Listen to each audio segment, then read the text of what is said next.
गति के प्रकार, दूरी, चाल, वेग, विस्थापन, त्वरण, सदिश और अदिश राशियां। और इसके बाद ये दूसरा भाग जो वीडियो आएगा उसमें हम देखेंगे, ये काफी महत्वपूर्ण होगा इसका दूसरा भाग वीडियो। और ये तो अभी बेसिक है। एक समान चाल, असमान चाल, चाल और वेग में संबंध क्या है, एक समान त्वरण क्या है, चाल और वेग समय ग्राफ, विस्थापन समय ग्राफ, वेग समय ग्राफ और गति के समीकरण क्या होते हैं। गति के समीकरण से न्यूमेरिकल्स को हल किया जाता है, वो हम समझेंगे, और ये कैसे निकाले जाते हैं गति के समीकरण। ठीक है, तो चलिए प्रारंभ करते हैं इसका पहला भाग वीडियो यानी पार्ट ए वीडियो। तो आइए सबसे पहले हम विराम और गति को समझते हैं। हम अपने आसपास की वस्तुओं को विराम अर्थात रेस्ट में या गति में देखते हैं।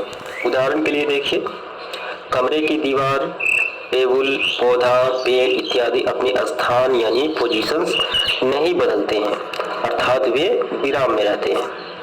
ये सारी वस्तुएं जो हैं वो विराम में रहती हैं, यानी अपने स्थान जो है वो नहीं बदलते हैं। इसके विपरीत देखिए, इसके अपोजिट, चलती हुई रेलगाड़ी, टहलता हुआ व्यक्ति, दौड़ता हुआ बालक इत्यादि अपने स्थान जो है वो समय के साथ बदलते हैं, अर्थात वे गति में होते हैं।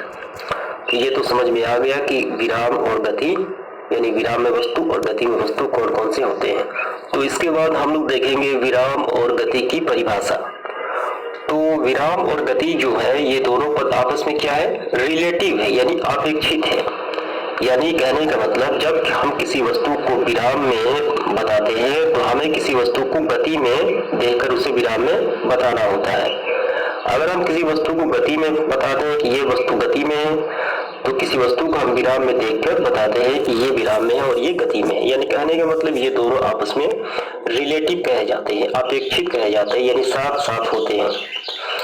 तो यहाँ देखिए, यदि किसी वस्तु की स्थिति यानी पोजीशन अन्य वस्तुओं की अपेक्षा समय के साथ बदलती हो, तो अगर हम इस वस्तु की बात कर रहे हैं, इस वस्तु की स्थिति की बात करें, यदि किसी वस्तु की स्थिति, तो अगर इसकी स्थिति बात करें तो अन्य वस्तु की स्थिति की बात करें, तो यहाँ देखिए, यदि किसी वस्तु की स्थिति यानी पोजीशन अन्य वस्तुओं की अपेक्षा समय के साथ नहीं बदलती हो, तो अगर हम इस वस्तु की बात कर रहे हैं, इस वस्तु की स्थिति की बात करें, यदि किसी वस्तु की स्थिति, तो अगर इसकी स्थिति बात करें तो अन्य वस्तुओं की अपेक्षा ये गतिमान कार्य है।